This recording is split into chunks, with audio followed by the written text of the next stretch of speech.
A Gulf War Navy veteran was beaten to death in downtown Minneapolis more than a year ago. The real-life consequences of a defunded and demoralized police department, and what his grieving family has suffered since. Next. Michelle Swanson is my guest. Her brother James Quigley was beaten on Nicollet Mall in downtown Minneapolis in May of 2024. Tragically, he died 10 days later. So many people demand justice these days, Michelle, yet here we are more than a year later having this conversation, and your brother's killer is still out there. Correct, and it's frustrating because we absolutely know more today than we knew over a year ago as to what happened to him or who did this. It truly is heartbreaking. Your brother was a Navy Gulf War veteran, I know the youngest of 7 siblings. Tell us a little bit more about him. What was he like as a person? Well, Jimmy was, the beloved of the entire family because he was the last of a large family. He was a true patriot. He was a lover of the outdoors. He loved sports. As a young child, he would walk around with a notebook and a pencil writing every stat down that he could find on any athlete. He was a genuine, authentic person who truly loved his family and all his friends. And he has a huge, huge swath of friends.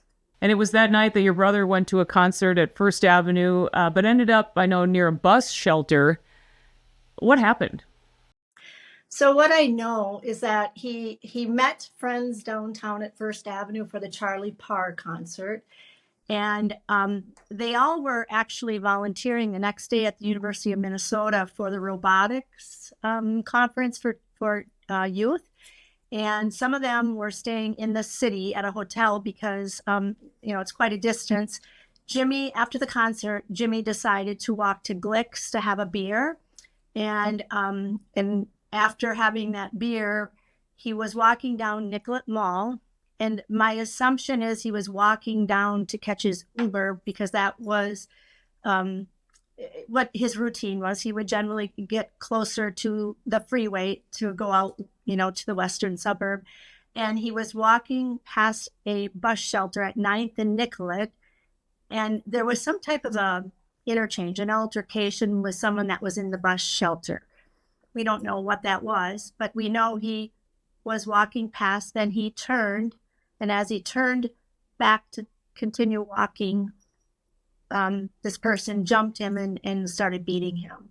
And you were not told for days even about this at all, right? Yeah, that's what is extremely frustrating and upsetting for the family. We were not called from HCMC for 10 days. He was in the hospital. He was intubated as soon as he came into the hospital within an hour. He had his ID on his person. He had his phone on him. He had his credit cards. He was not robbed. He was in the HCMC system because he had, been to that hospital before. He lived in the city for 20 years, and he had only recently moved out of the city. And so it's really frustrating that we weren't called until the 10th day, and we were basically called to come to the hospital to make a decision to take him off life support. And I mean, we're all close. One of my brothers was there within minutes, once we got the telephone call. So it's, that's upsetting to us why we weren't called. When I've asked the police about that, the Minneapolis police have told me they weren't notified either. It was classified as an assault as it came in. EMS was called, a witness called EMS. It was classified as an assault. He was conscious when he was taken into HCMC, but he was quickly intubated. So we don't know why we weren't notified. And his condition continued to worsen over those 10 days. So here we are, more than a year has passed. Few answers from the hospital, from police, no arrests. But then it's on July 18th, just of this year, the Minneapolis Police Department finally released a picture of a person of interest in your brother's death. And now they're finally asking for the public's help. What do you think of the way the MPD is handling the case of your brother's death? First of all, I respect them and I respect their position. That press release was only put out because I asked for it. I pushed for it because after a year, I was so frustrated, and I have so many questions from my family as well as from Jim's friends, his Navy brethren, and we have nothing to say. We don't know anything, and we know time is not on our side anymore for finding any justice for Jimmy. So I asked the detective, can we do this press release? He told me he would check on it and get back to me. And the next thing I know, I get a text saying, I forgot to tell you, but this went out on social media yesterday or the day before. And I have repeatedly over the past year asked if any member of the family could see the video of the beating and see a picture of this person, but I've been told no, because they didn't want to impede their investigation. And they said at some time we would be able to see it, but not at this point. And I just found it really interesting that they would choose social media to release that. And, I wasn't even let know ahead of time. And I'm not active on social media, so I didn't see it until it was text to me. But the police told me the reason they did want to release much information is they didn't want this person to flee. Well, it's been over a year, and my feeling is if the person was going to flee, they would have fled by this time. Someone has to know something. This individual was on a bicycle. There was another person with him.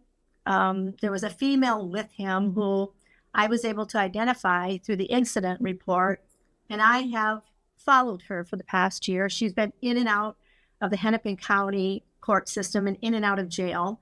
And each time she is back in jail, I notify the investigators and tell them, she's back in jail. Maybe you should go talk to her. They have told me they've deemed her unreliable due to mental health and drug issues. But surely she knows who that individual is or was or where he came from. You're a lifelong resident of Hennepin County. Your brother was as well. What does this tragedy, which took place on the street, as you point out, with the iconic Mary Tyler Moore statue right there, what does this say about the state of affairs in Minneapolis and the county, in fact, where you live your whole life? Well, let me begin by saying I'm not really sure anyone recognizes or knows who Mary Tyler Moore is anymore in the city. It's for me, it's very frustrating. I officed downtown for 25 years. I took the bus to the city. I drove to the city. I would think nothing of walking around the city. I would never do that today. It's, being a resident here my entire life, as well as my entire family, we feel like no one cares. I mean, we've lived here. We've paid taxes here. We've contributed. Jimmy lived in that city for 20 years. And it's pathetic to see what's happened in this city. And I understand the police are overwhelmed. But at the end of the day, I don't care. I care about what happened to my brother and to my family. And I would like some justice, something. But to hear nothing for a year, I have to make the phone calls. I have to be proactive. To the point, I do respect the investigator, but I finally felt enough is enough. I see our police chief on, the news nearly daily. So I called and requested a meeting with him. I just wanted to understand their process, what they're doing, what I can expect. And instead of hearing back from him, I heard back from the deputy chief of investigation. And I kind of felt like it was just a way to quiet me down. It didn't help me. It's like he doesn't care about what happened to my brother. And we repeatedly hear, come to the city. The city is safe. Come into the city for events, for theater, for sporting. The city's not safe. It's not a safe place to go.